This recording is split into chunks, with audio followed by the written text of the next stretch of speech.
চীনের সামরিক মহড়ায় রোবট কুকুর। চীনের সাম্প্রতিক সামরিক মহড়ায় একটি বিশেষ রোবট কুকুর ব্যবহার করা হচ্ছে। মেশিনগান ব্যবহার করে গুলি ছোড়া এবং শত্রুপক্ষের বিরুদ্ধে অন্যান্য যুদ্ধ কৌশলেও কাজে লাগানো হচ্ছে এই সামরিক রোবটকে। বুধবার রাশিয়ার সংবাদ মাধ্যম আরজির এক প্রতিবেদন থেকে এই তথ্য জানা যায়।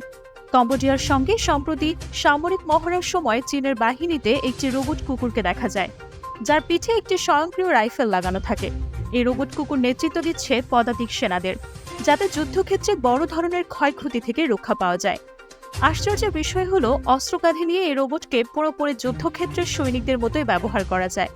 এক জায়গা থেকে অন্য জায়গায় গিয়ে অবস্থান নিচ্ছে এই সামরিক রোবট। প্রয়োজন হলে মাটিতে শুয়ে পড়া এবং পেছন থেকে ফিরেও চলতে পারে রোবটটি।